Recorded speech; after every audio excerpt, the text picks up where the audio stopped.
അപ്പം ഉണ്ടാക്കുവാണേ. കണ്ടോ, അപ്പം ഉണ്ടാക്കുവാണേ. അപ്പം നമ്മൾ ഇരുമ്പ് ചീനിച്ചട്ടിക്കകത്താണ് ഇന്ന് അപ്പം ഉണ്ടാക്കുന്നത്.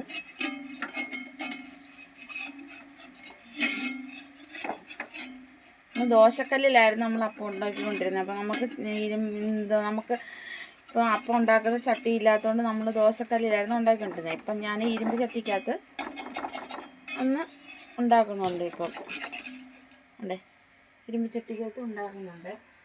അതിന് ഇത്രയും അപ്പം ഞാൻ ഇരുമ്പ് ചട്ടിക്കകത്താണ് ഉണ്ടാക്കിയത്. അപ്പോൾ ഇതിന് ഞാൻ കഴിക്കാൻ വേണ്ടി, ഈ അപ്പം കഴിക്കാൻ വേണ്ടി ഞാൻ ഉണ്ടാക്കിയേക്കുന്നത് പനീറിൻ്റെ കറിയാണ്. കേട്ടോ, പനീർ വെച്ചുള്ള കറിയാണ്, മസാലക്കറിയാണ് ഉണ്ടാക്കിയിരിക്കുന്നത്. അപ്പം ഞാനത് അപ്പത്തിൻ്റെ കൂടെ കഴിക്കാൻ ഉണ്ടാക്കി. അപ്പോൾ ഇനി ഞാൻ ഈ മാവ് കോരി ഒഴിക്കാനായിട്ട് പോവാണ് കേട്ടോ. ഇച്ചിരി എണ്ണ ഇങ്ങനെ ചട്ടിയിലോട്ട് തടവുക.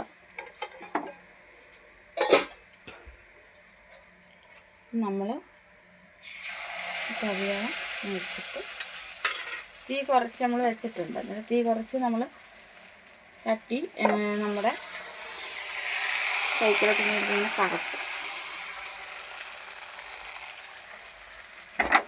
അങ്ങനെ വെക്കുന്നുണ്ട്. അപ്പോൾ തോരനുണ്ട്, രാവിലെ തോരനുണ്ടാക്കിയിട്ടുണ്ട്. ചോറ് അപ്പുറത്ത് അടപ്പിൽ വാർത്തിട്ടുണ്ട്. മീൻകറിയുണ്ട്. രാവിലെ ഇതെല്ലാം ചൂടാക്കി വെച്ച് തോരനൊക്കെ. മീൻകറി ഇന്നലെ വൈകിട്ട് കറി വെച്ചാണ് കേട്ടോ. തോരൻ ഇന്ന് രാവിലെ വെച്ച്. ഇനി ചമ്മന്തി അരയ്ക്കണം, മുട്ട പൊരിക്കണം മൂക്ക് കൊണ്ടുപോകാനായിട്ട്. അപ്പോൾ എൻ്റെ വീഡിയോ ഇത്രയേ ഉള്ളൂ. ഇഷ്ടപ്പെടുന്നു ലൈക്ക് ചെയ്യുക, ഷെയർ ചെയ്യുക, സപ്പോർട്ട് ചെയ്യുക.